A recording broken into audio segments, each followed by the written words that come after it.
नमस्कार, एबीपी गंगा के digital bulletin में आपका स्वागत है। मैं हूं नीरज श्रीवास्तव और बात करते हैं गोरखपुर की प्रमुख खबरों की। सबसे पहली खबर निकाय चुनाव से जुड़ी हुई है। चूंकि भारतीय जनता पार्टी के साथ ही समाजवादी पार्टी और आम आदमी पार्टी ने भी चुनाव को लेकर कमर कस ली है और गोरखपुर में महापौर के पद पर भारतीय जनता पार्टी ने जीत की हैट्रिक लगाई है। लगातार 3 बार उनके महापौर रह चुके हैं और इसके साथ ही समाजवादी पार्टी और आम आदमी पार्टी भी अब इस बार चुनाव अपनी ताकत का एहसास कराना चाहती है। और जो गोरखपुर के नव नियुक्त क्षेत्रीय अध्यक्ष हैं भाजपा के सहजानंद राय आए और उन्होंने जो कार्यकर्ता हैं उनको गुरु मंत्र दिया है कि किस तरह से जी जान के साथ लगकर एक बार फिर भाजपा का बिगुल बजाना। वहीं समाजवादी पार्टी और आम आदमी पार्टी भी अपने उम्मीदवारों को लेकर मंथन कर रही है और ऐसा माना जा रहा है कि जो जातिगत जो राजनीति है वो इस बार के निकाय चुनाव में भी हावी रहेगी। चूँकि जहां ये सीट महापौर की अनारक्षित हो गई है, इसके साथ ही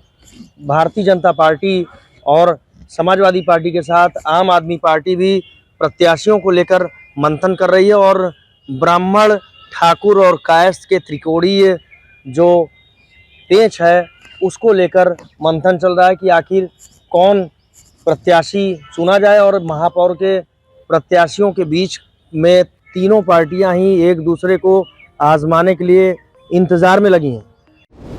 दूसरी खबर टोल टैक्स से जुड़ी हुई है। चूंकि नई दरें लागू हो चुकी हैं 1 अप्रैल यानी बीती रात तारीख बदलने के बाद से ही नई दरें चस्पा कर दी गई हैं। गोरखपुर का कालेसर, नैनसर और शेरपुर का जो टोल प्लाजा है यहाँ पर नई दरों को चस्पा कर दिया गया है। गोरखपुर की अगर बात करें तो 4 पहिया, 2 पहिया और कॉमर्शियल वाहन चालकों को ये निर्देश दिया गया है कि वे नई जो दरें हैं उसको देख लें और समझ लें। तो जो रेट लिस्ट आई है उसी के लिहाज से उनको जो टोल टैक्स है वो अब चुकाना होगा और यही वजह है कि टोल प्लाजा पर इस नई दर को चस्पा भी कर दिया गया है। तीसरी खबर अपराध से जुड़ी हुई है। चूँकि 15 नवंबर 2008 को बांसगांव थाना क्षेत्र के कोटहा गांव में रामजतन नाम के युवक की हत्या कर दी गई थी। उसकी पत्नी ने इस मामले में गाँव के ही राजू और हौसला के खिलाफ नामजद मुकदमा दर्ज कराया था और इस मामले में अपर सत्र न्यायाधीश पंकज श्रीवास्तव ने फैसला सुनाया और आरोपियों को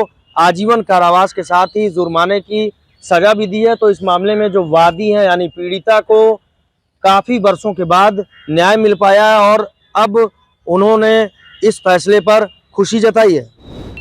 चौथी खबर भी अपराध से जुड़ी हुई है। चूँकि 23 फरवरी 2006 को हत्या के प्रयास के एक मामले में अपर सत्र न्यायाधीश ओम प्रकाश मिश्रा ने 2 आरोपियों रविंद्र यादव और उसके छोटे भाई अशोक यादव को आजीवन कारावास की सजा सुनाई है। और सबसे बड़ी बात यह है कि रविंद्र यादव प्रधान पति रहा है और इसके ऊपर मार्कंडेय सिंह ने आरोप लगाया था कि उनके बेटे संजय सिंह और प्रहलाद यादव फुटबॉल खेलकर वापस लौट रहे थे और घर लौटने के दौरान ही उनके ऊपर बम मारकर हत्या का प्रयास किया गया था, जिसमें दोनों गंभीर रूप से घायल हो गए थे। इस मामले में नामजद मुकदमा दर्ज किया गया था और अब 2006 वर्षों बाद फैसला आया और इस फैसले में जो पीड़ित परिवार है उसको न्याय मिला है और आरोपियों को सजा भी मिल गई।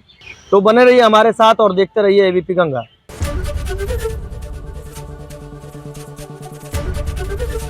एबीपी गंगा, खबर आपकी, जुबान आपकी।